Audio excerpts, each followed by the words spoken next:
Monsieur le leader adjoint du gouvernement pour la suite de nos travaux. Oui, merci beaucoup, Mme la Présidente. Donc, ce sera une suite en 2 étapes. Je vous demande d'abord d'appeler l'article 58 du feuilleton, s'il vous plaît. Donc, l'article 58 du feuilleton. Monsieur le député de Camille Lorrain propose l'adoption du principe du projet de loi numéro 220, loi concernant Joseph Paul-Émile Daniel Michel Marcil. Y a-t-il des interventions? Pas à ce stade-ci, parfait. Donc, le principe du projet de loi numéro 220, loi concernant Joseph Paul-Émile Daniel Michel Marcil, est-il adopté? Adopté, Monsieur le leader adjoint du gouvernement. Je vous demanderai de bien vouloir appeler de nouveau l'article 58 du feuilleton, s'il vous plaît. Donc, Monsieur le député de Camille Lorrain propose l'adoption du projet de loi numéro 220, loi concernant Joseph Paul-Émile Daniel Michel Marcil. Y a-t-il des interventions à ce stade-ci? Oui, Monsieur le député de Camille Lorrain, je vous cède la parole. Merci, Madame la Présidente. Chers collègues, aujourd'hui, j'ai la chance et l'honneur de prendre la parole pour souligner l'aboutissement d'une démarche qui est profondément humaine et personnelle, celle visant à rétablir une injustice. Une injustice vécue par un citoyen qui est M. Hall dans le cadre de sa filiation et la pleine reconnaissance de cette filiation. Pour rappel, M. Marcel Hall est né en 1952 au sein de la famille Marcil, donc sa mère biologique y a trouvé refuge pour vivre sa grossesse. Et alors que cette dernière était en convalescence suite à l'accouchement, la famille Marcil inscrit monsieur comme étant leur enfant. Donc, convenons que c'est une situation qui est problématique et qui a eu des conséquences très profondes pour monsieur, qui, depuis sa plus tendre enfance, a été privé pendant la plus grande partie de sa vie là, de la reconnaissance de sa véritable filiation. Elle a brouillé son histoire personnelle, puis ensuite, il y a eu... les papiers ont été effacés, donc les liens réels de monsieur avec ses parents biologiques, notamment avec son père, monsieur Edward George Hall, n'ont été reconnus que quelque temps avant son décès. Donc, M. Hall a maintenu des liens constants avec sa famille biologique, avec ses frères, ses sœurs. Il a démontré par ses démarches sa persévérance, mais surtout sa volonté de faire reconnaître ce qui était déjà vrai dans les faits.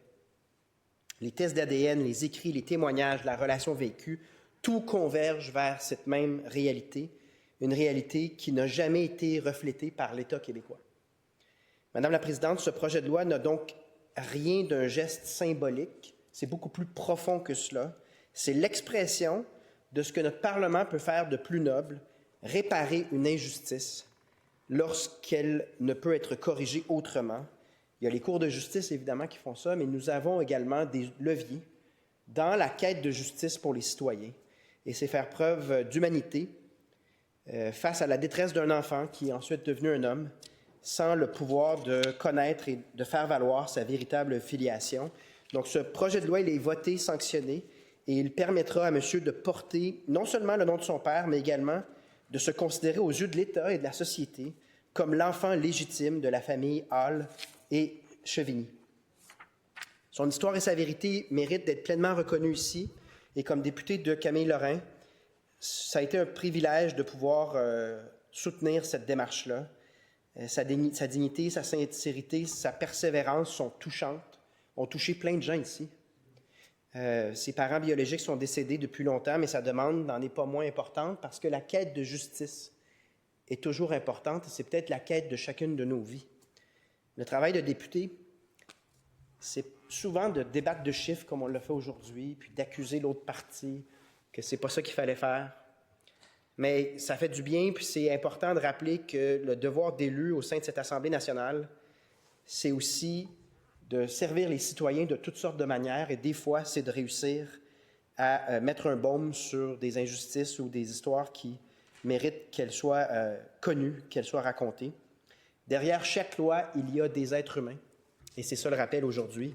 La justice ne se mesure pas seulement par les tribunaux, mais par notre capacité collective comme société. Ça comprend les élus, mais des fois, c'est des groupes communautaires, des groupes d'entraide, des gens dans le domaine de la santé et de l'éducation. La justice, c'est une affaire collective. Il ne faut pas s'en détourner lorsqu'elle apparaît devant nous. Servir les citoyens, c'est le sens de cette démarche-là. Donc, je tiens simplement à remercier tous les collègues qui ont permis cette réussite-là.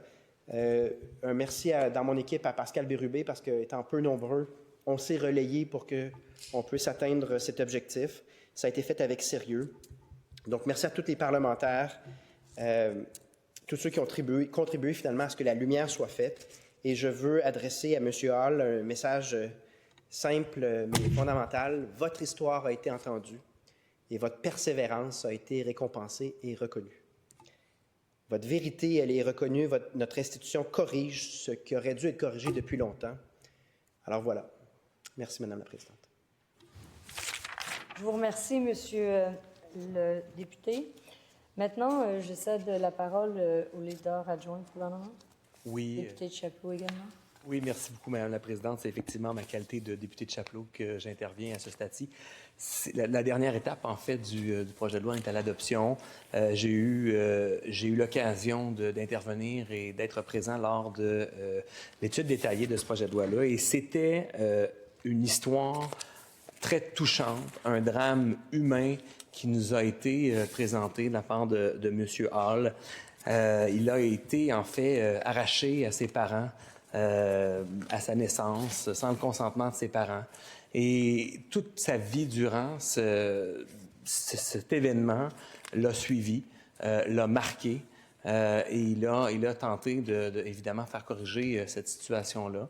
C'est une quête, en fait, c'est une quête d'identité, une quête évidemment de son nom, retrouver qui il est, qui il était, notamment en lien avec sa famille biologique.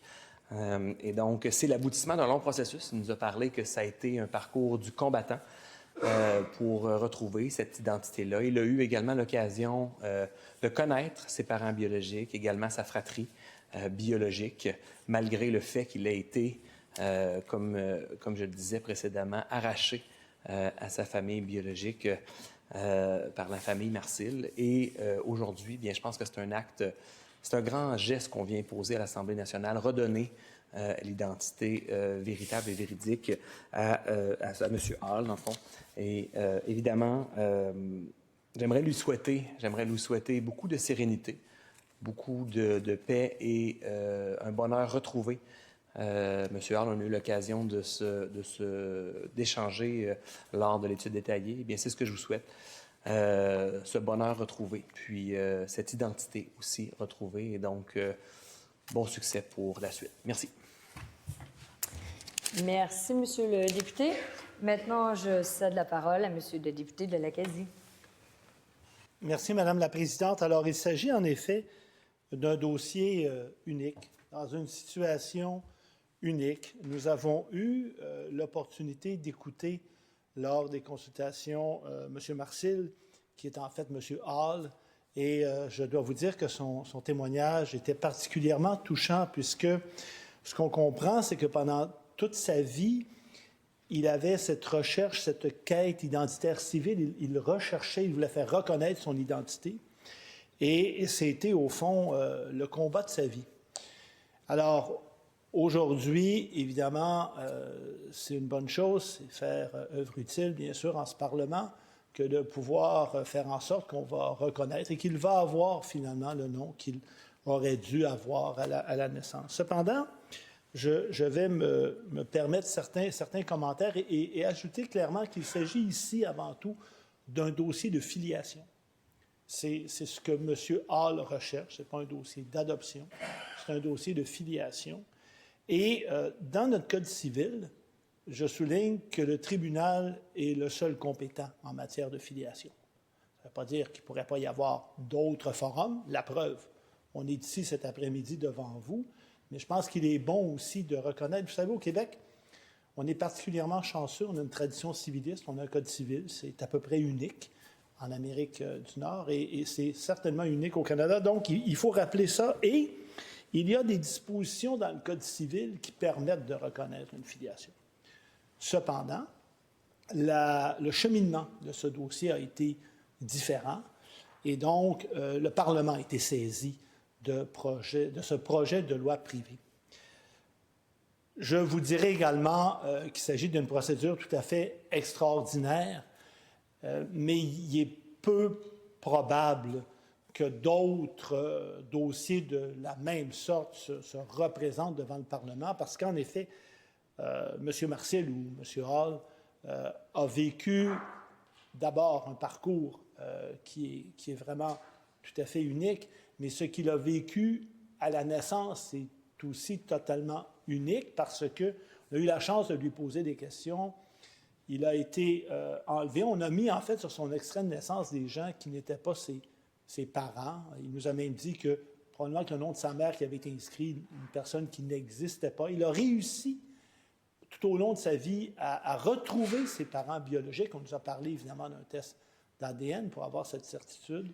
On comprend également qu'il a maintenu des contacts avec la famille Marcil. Donc, vous voyez, c'est un parcours tout à fait unique. Et aujourd'hui, finalement, sa quête va se terminer et il pourra, dès l'adoption de ce projet de loi, porter le nom, finalement, qu'il a recherché, son vrai nom, M. Hall. Et donc, c'est bien sûr, sans aucune hésitation, que nous allons voter en faveur de l'adoption du projet de loi. Je vous remercie, Madame la Présidente. Je vous remercie, Monsieur le député. Est-ce qu'il y a d'autres interventions? Comme il n'y a pas d'autres interventions, le projet de loi numéro 220, loi concernant Joseph Paul-Émile Daniel Michel Marcil, est-il adopté? Adopté. Monsieur le leader adjoint du gouvernement, si vous voulez nous indiquer la suite de nos travaux. Oui, merci beaucoup, Mme la Présidente. Et donc, je vous demanderai de bien vouloir suspendre nos travaux jusqu'à la tenue des débats de fin de séance. Donc, les travaux sont suspendus jusqu'à 18h30 pour permettre la tenue du débat de fin de séance. Merci.